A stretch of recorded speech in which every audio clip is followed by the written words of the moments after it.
Hi everyone, Roland Rat here with Rhyme Signatures, the nerdiest music review this side of your 1980s childhood. And today we are going to be doing a review of the new Will Wood album, In Case I Make It. Oh boy, okay, it took me quite a while to think about how to even start talking about Will Wood. I mean, they are an enigma of a person. Easily one of the most fascinating, creative, and incredible musicians alive right now.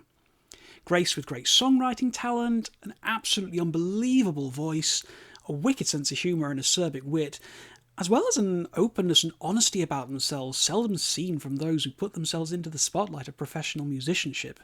But on the flip side, Wood is also very guarded, quite secretive, and really keeps their cards close to their chest about who they really are.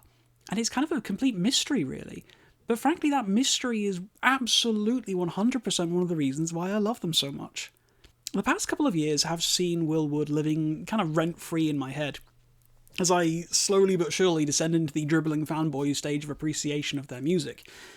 I discovered them, rather amusingly actually, of all things, through an algorithm recommendation back in 2021, when I had their 2020 release, the Normal album, pushed upon me. And I remember being amused enough by the inane song titles to push play. And I kind of feel like that was a bit of a core memory moment for me, to try and describe what unfurled in my brain over the subsequent 46 minutes or so. That would be extremely difficult. But I think, last listening stats for that album kind of clock in the 30 plus range, I think it is. It's an astonishingly brilliant record, and unquestionably my favourite album of 2020. In a year full of uncertainty, loneliness and isolation from the world, it was the slice of joyous insanity I really needed. I kept wondering what could possibly come next from them. How the hell do you follow up a record like the Normal album? It turns out the answer is by doing almost the exact opposite of it. While the Normal album could be seen kind of as an expression of their extroverted side, In Case I Make It is most assuredly an expression of their introverted one. This is possibly the most personal, intimate, gentle and emotional record from Wood to date. I found this album kind of difficult to listen to at times, not because I wasn't enjoying myself, because I needed to collect myself emotionally before I was ready to take on the next song. Let's take an example. Euthanasia, right? It is the kind of song which is incredibly easy to just full-on dirty cry to. Wood sounds divine on this song, and the delivery of every line feels so precise and deliberate, but also allows the full weight of his emotions to push things forwards. When you take lyrics such as, well, now I know why we say that there's a better place that waits beyond the grave, and I know it's not true, there's just no more you, but as long as there's no proof, then I choose to believe that we'll meet in sweet dreams after you're put to sleep. They're quite simple lyrics, easy to gloss over if you're hearing me say them or reading them on paper, but Wood's vocal delivery is easily amongst the best in the world. Each moment on this song is full, every second serving a purpose.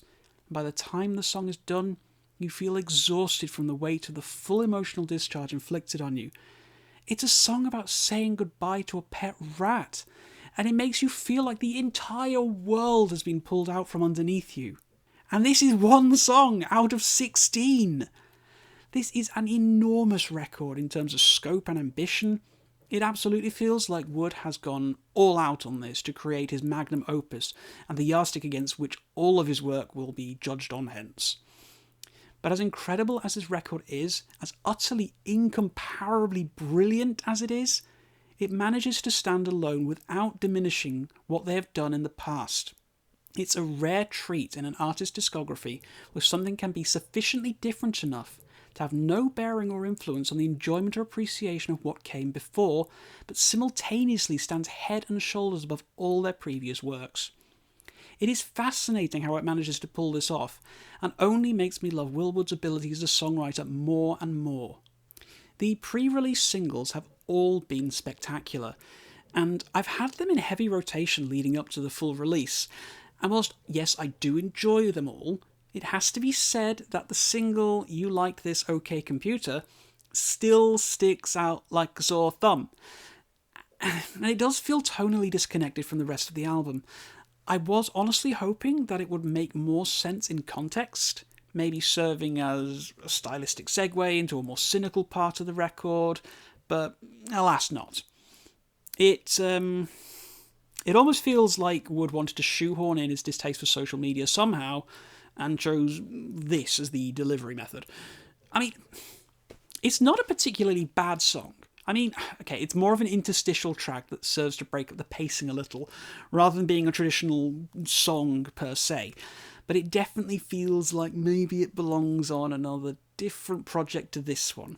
Things do pick up, though, elsewhere, not least of all on one of my favourites, in a long list of favourites, is Becoming My Last Name, which it kind of gives me some serious Simon and Garfunkel vibes, with a piano sting that sounds dangerously close to becoming Bridge Over Troubled Water at times. It's kind of a powerful ballad about family ties, marriage, and the expectations thereof. And as is often the case with Wood's music, it sounds reasonably simple on paper, but he delivers it with such trademark pathos that it really makes it stand out from the crowd. There is so much autobiographical pain on this album, and hearing Will Wood sing so honestly about their life is enthralling. For a person who is so guarded and secretive of who they really are, and who maintains such a staunch lack of presence online, hearing them bare it all is a humbling look into the kind of person that they might be. Their crooning carries the passion of a person with so much pain to bear, but also so much relief at having overcome some of the harder parts of their life. The subjects on offer here don't hold back at all, be it from discussing the pressures and expectations from your parents, mourning the loss of a pet, coming to terms with alcoholism, or simply laying out their own personal anxieties and fears.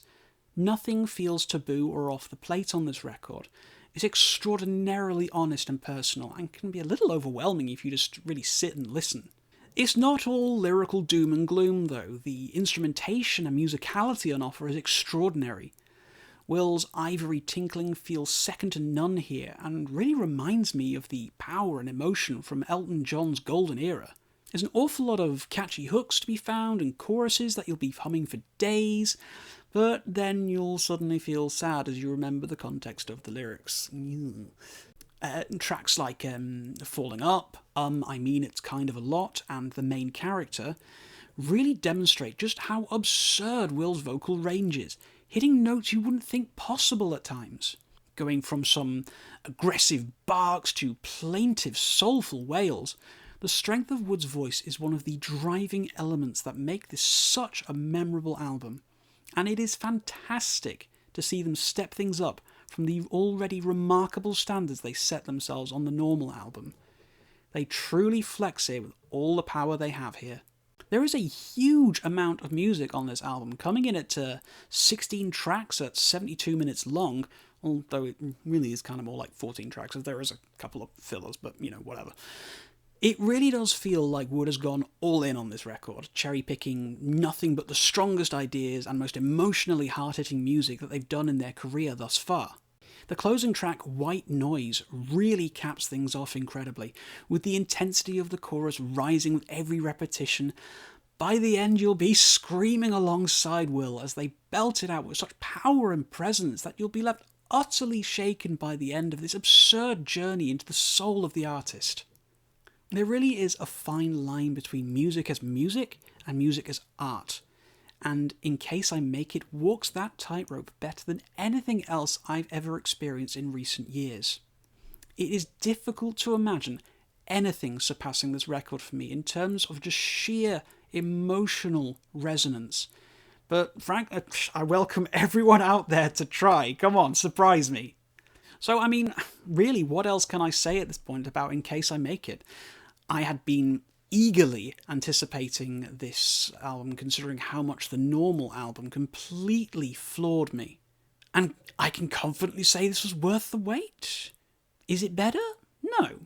Is it worse? Also no. It's just different. These records exist so independently of each other, you could almost argue they were written by different people. But in the same breath, In Case I Make It is so quintessentially Will Wood that it really could only come from a mind like theirs. I often like to judge a record by how often it reduces me to a blubbering mess, and in that respect, In Case I Make It is an 11 out of 10 album. I've not felt this moved by someone else's stories and histories in such a long time. Euthanasia alone is a guaranteed cry every single goddamn time. And then there's Against the Kitchen Floor, White Noise, Cicada Days, Tomcat Disposables, and you get the picture. To summarise, In Case I Make It is an unassailable masterpiece, the sort of album I will be talking about for decades to come, and using it as the yardstick against which to measure anything even remotely singer-songwriter. Incredible. Go listen right now. This is all, of course, my opinion, as you know, so tell me what you thought of this record in the comments down below. If you have anything you've listened to this year you think I should check out, then let me know and I might get around to giving it my own thoughts. If you like this video, please do share it with anyone who you think might enjoy it, and please do consider subbing for more content. Until next time, guys, keep your rhyme signatures odd.